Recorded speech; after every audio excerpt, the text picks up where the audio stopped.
So I want to start off by saying this simple fact that life is a joke, just not everybody gets it. My fiance, he's an adult human male, you know, very specific these days, and he's been known to take a giant shit and clog the toilet from time to time. So one day I got home from work and he had just unclogged the toilet. I mean, he looked like he'd seen a ghost. And he goes, I just kept thinking, fuck, I'm going to need to call a plumber, and he's going to tell me I have to call a doctor. And another time he clogged the toilet just enough so that not shit, but toilet water, you know, got on the floor. And like 2 hours later, we're sitting on the couch, and I say to him, well, at least the bathroom's really clean. And he looks at me and goes, that's what I love about you. You can find the silver lining in the toilet flood, which I think is like a huge compliment, because I don't think people do that enough.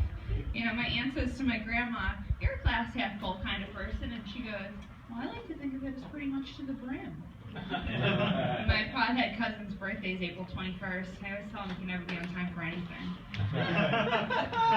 I'm at my dad's one time, and as we were there, I'd go to get my car. We took my car to get food, but he had drove.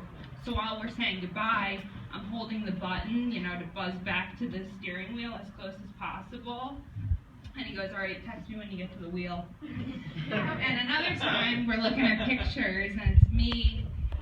He holds up a picture of me. I'm in my Easter outfit. I'm probably 5 years old, holding my stuffed animal. He goes, honey, I love this picture of you. You can see my truck and my Impala in the back.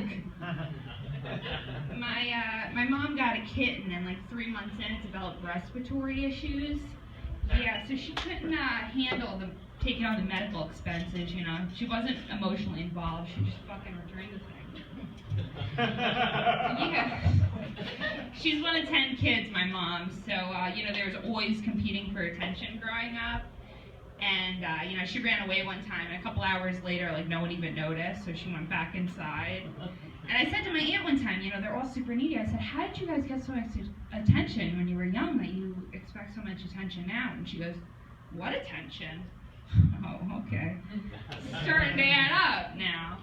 You know, I said to my grandparents were very good at joking around and making light of things. My cousin says to my grandpa, hey, I'm not drinking anymore. My grandpa goes, yeah, but you're not drinking any less either.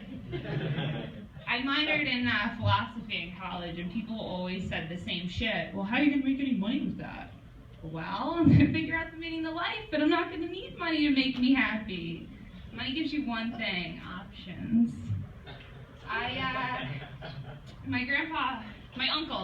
My mom's uncle, Frank, he was a man of short stature, and he was short and had a small frame. And one day a guy says to him, hey Frank, you look like you could be a jockey. He goes, yeah, you look like a horse's ass.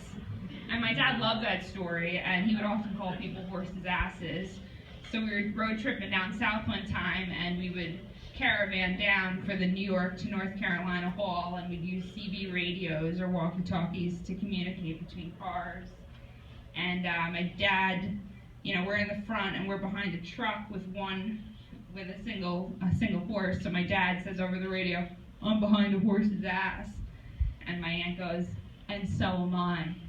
You know, comedy was always important growing up. It's like how we deal with things that would probably rip us up otherwise. You know, I'm very short. I've been to a bunch of live concerts and haven't seen the band. And I'm also very clumsy. You know, if I ever had a daughter, I could never name her Grace. My one uncle, he got really fed up with Newsday calling him. So he goes, listen, lady, I'm blind. And he got an apology, and they never called again. That same uncle walked into a room, and there was a fishbowl, but it was lacking like the appropriate amount of water, and it clearly hadn't been maintained in a while. And he goes, what did the fish do? My sister named her fish Harry and the Hendersons. It was one fish.